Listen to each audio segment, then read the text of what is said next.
pessoas quando saem de um sistema e começam a falar sobre esse sistema, elas são obrigadas a não falar mais. Deixa pra lá, supera, não fala mais sobre isso, não. Mas espera aí. Se eu conseguir falar e aliviar a carga de uma pessoa e essa pessoa sofrer menos do que eu sofri nesse sistema, eu vou estar salvando um irmão, velho. Eu vou estar salvando um amigo. Tá ligado? Então é o seguinte, só ofende quem a carapuça serve. Se tá incomodando, é porque tem alguma coisa em você no meio de todo esse ritual, no meio de toda essa bagunça, que você precisa reaver sim. Porque tá faltando alguma coisa aí. Tem alguma coisa fora do lugar, velho. Então pra mim é o seguinte, meu pai nunca se ofendeu com as sátiras que eu fiz, com as críticas que eu fiz ou com as denúncias que eu fiz. Sabe por quê? Ele tinha convicção que não era sobre ele. Uma vez um pastor grandão foi falar sobre stand-up em igreja. E ele pegou e falou, pra mim quem faz stand-up em igreja é mercenário, é palhaço e é safado. Mano, como eu fui um dos primeiros a fazer isso dentro de igreja, eu cheguei nele com tudo, velho. Falei, mano, pelo amor de Deus, velho, eu nunca cobrei cachê, eu nunca fiz isso, eu nunca fiz aquilo, eu sofro até hoje, eu não sou rico, eu não me justifiquei em tudo. Quando eu terminei de me justificar, ele falou, e por que você tá preocupado com o que eu falei? Eu falei, não, porque você falou que quem faz, sim, eu falei. Você faz? Não. Então por que você tá preocupado? Por que você tá se justificando? Tá ligado? Então pra mim é o seguinte, a partir da hora que o cara precisa, o João 3978 com um avatar de uma bandeira do Brasil, mano, precisa defender Jesus, esse Jesus é muito fraco, é muito pequeno, velho. É muito medíocre. Achar que eu fui ferido por alguém, de verdade, mano, eu fiz mais de 1000 apresentações, mais de 1000 igrejas diferentes. Eu consigo falar mal de todas e cada uma num ponto. A sua não pediu desculpa até hoje por apoiar a gente racista, velho. A presbiteriana, a gente sabe, a batista. A gente sabe que tem histórias que, se a gente tratar caso a caso, o Nicodemos falou, não tem que pedir perdão pra nada. Não tem que pedir desculpa, não, de ter afugentado a galera que apoiava a escravidão, essas paradas todas, que são coisas históricas que a gente deve conversar e que eu não sou estudioso e não estou aqui pra mostrar que eu sou estudioso, mas no fundo o que acaba acontecendo é o seguinte, a única coisa que eu tô fazendo é de uma forma muito humilde convidar as pessoas assim, ó, pesquisa, velho. Pesquisa, não acredita em mim não, acredita em você, mas pesquisa. Pesquisa que você vai ver que tem coisa errada, que tem coisa ruim, que tem coisa pra melhorar e para, mano, de falar com essa covardia de que tipo, ele tá dodói, ele tá ferido. Não é uma questão de ferida não, mano, é uma questão de sistema, é um sistema que existe, velho. Só uma coisa, o Iago apareceu aí no chat, sim, né? Sim, mandou de teologia. Mandou aqui uma pergunta aqui, deixa eu achar dele aqui que tá no meio das outras. Cadê? Tem a ver com o que a gente tava falando aqui de Jesus na cruz, né? Isso, exatamente. Cadê? Deixa eu só achar. Aqui, ó. Cadê? 2 dedos de teologia.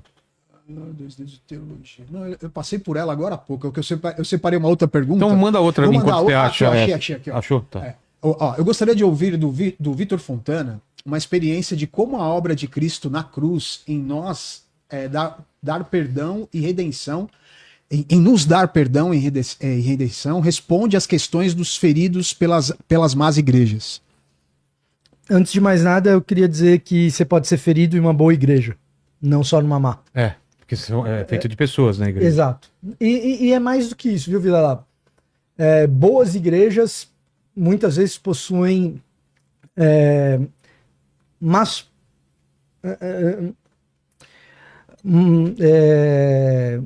sistemas não tão bem pensados de controle, enfim, é feito de pessoas também. Mas assim, é possível você estar numa boa igreja e precisar repensar a tua situação ali, porque assim como é possível você estar num relacionamento abusivo com uma pessoa gentil, é perfeitamente possível você estar num relacionamento com uma pessoa gentil e o relacionamento em si ser um relacionamento abusivo, porque vocês não pensaram direito em como essas relações se dão. Dito isso, a questão da cruz, cara. A cruz, ela tem um negócio, a cruz de Cristo, ela tem um negócio que é realmente constrangedora e nos traz embaraço. Por quê? Porque enquanto a gente está pregando que a cruz ela é libertação para o oprimido, cura para quem está doente, salvação para o perdido, enquanto a gente está pregando isso, a cruz ela é muito desejável. Muito desejável. Agora, quando a cruz ela é perdão para o opressor, aí a gente não quer. Aí ela se torna um problema. Para aquele cara, é perdão para aquele sujeito. Só que tem um problema. Eu e você já fomos herói e vilão nessa vida. E já fomos vítima também. Todo mundo, cara. Todo mundo se lembrar das histórias de criança, como a gente tá entre homens aqui. Não, tem a sua produtora, não tinha visto, desculpa. E tem a minha também. Tem a sua. A Dani tá por aí, a Fabi tá por aí. Mas assim, quando a gente era moleque, a gente bateu e a gente apanhou. Muito provavelmente a maioria de nós. Mas apanhou que bateu. Da vida, né? A maioria. E aí o que acontece? Como eu tô nessa posição de quem já sofreu, mas também de quem já provocou sofrimento, eu preciso de um instrumento que me traga, sim, libertação das minhas dores, mas também me traga perdão para os momentos em que eu causei dor. Uma das coisas... E a cruz é isso. A cruz, ela é o grande instrumento que resolve os dois problemas que há em mim. Os sofrimentos pelos quais eu passei. E as vezes que eu causei sofrimento no outro. E aí a cruz ganha um novo elemento de escândalo. Porque ela cobra de mim que eu repare os danos que eu causei. E muitas vezes por isso a gente tem dificuldade em aceitar a cruz, porque a gente para no perdão ao opressor. Mas a gente não vai até a página 2, em que Zaqueu, depois de descer da árvore, depois de jantar com Jesus, restitui 4 vezes mais as pessoas que ele eventualmente prejudicou, lesou. Ela cobra de nós reparar as pessoas que a gente lesa. Então a cruz, ela tem esse elemento de gosto e desgosto. Um tanto agridoce. Exatamente por isso, sim, você vai conseguir pegar as diferentes igrejas e sobre todas elas pesar a mão em suas falhas. Todas elas provocam dor e são carentes de perdão e restauração. O problema é se elas estão ou não voluntariamente abertas a fazer a reparação quando elas causam dor, quando elas causam problemas. E aí eu vou discordar de um ponto seu. Porque que enfim, né, é um raciocínio. Porque é um raciocínio de ida que a volta não vale necessariamente. O que eu quero dizer com isso? Claro, seu pai não fez as coisas que você critica, ele não vai se sentir ofendido por aquilo que você criticou. Beleza, esse raciocínio é válido. Entretanto, existem outras pessoas que podem não ter feito aquilo que você está criticando e mesmo assim serem feridas pela forma como você fala. E aí eu acho que Deus se preocupa sim. Com forma, com jeito. E a gente precisa procurar formas de falar que sejam adequadas. Não tanto pela pessoa que se fere com o que você falou, especificamente, mas tanto pela capacidade que a nossa língua tem de ferir. Em qualquer circunstância. Tá? Então eu sou perfeitamente capaz de imaginar uma pessoa ainda na ingenuidade de uma conversão recente. Ou mesmo não de uma conversão recente, a pessoa é ingênua mesmo.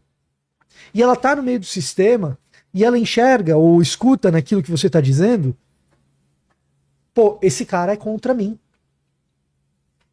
É perfeitamente possível. Esse cara tá criticando um monte de coisa, eu vivo na igreja e não acontece nada disso. E o cara fica indignado com você. Por quê? Porque ele identifica no que você tá dizendo, ele tá falando uma mentira. Eu não tô vendo isso aqui. Eu não vejo isso acontecer. Então isso não é verdade. E o cara fica indignado. Ele deveria te xingar? Não. Isso é outra história. Tá? Mas ele fica indignado. Por quê? Ah, cara, ele tá... Eu tava num debate uma vez com um historiador. O historiador disse a seguinte frase. A violência no cristianismo é a regra e não a exceção. E eu sou capaz de entender de onde ele tá vindo pra articular essa frase. Agora, se ele falasse isso pro meu avô, diácono de igreja, a vida inteira, tesoureiro de igreja, meu avô ia parar pra pensar e olhar e falar, cara, tudo que eu vivi no cristianismo foi impedir violência? Como que esse cara tá me falando que violência no cristianismo é a regra e não a exceção? Se ele falasse isso pro meu outro avô, o meu outro avô ia usar uma linguagem violenta, mas ia pensar a mesma coisa. Meu avô era o pai do meu pai, era um sujeito muito simples, soldado da polícia militar e homem da roça, e ele flexionava a palavra babaca no masculino, então ele chamava o cara de babaco. Babaco. Calabreso, babaco. Então, ele é um precursor. Isso aí é um babaco. Ele ia falar, talvez, do jeito dele. Mas por quê? Porque na realidade observada daquela pessoa, desse meu avô, aquilo não é uma realidade. O historiador, ele tá olhando para as disputas de poder ao longo da história, tá usando análise de fontes primárias, as fontes primárias que ficaram, os documentos históricos que existem, que geralmente dizem respeito a quem tem posse sobre o que e como os processos históricos de grandes nações acontecem. Sim, eu sei que existe historiador a partir do povo, gente, mas historiador a partir do povo não consegue fazer declarações abrangentes como essa, do tipo, violência no cristianismo é regra e não é exceção. Na prática espiritual, na Idade Média, daquela senhorinha que é muito similar à senhorinha que é líder do círculo de oração e que ela era freira num convento, não é a experiência de vida dela. Então ela tem dificuldade em entender o que aquela pessoa está falando.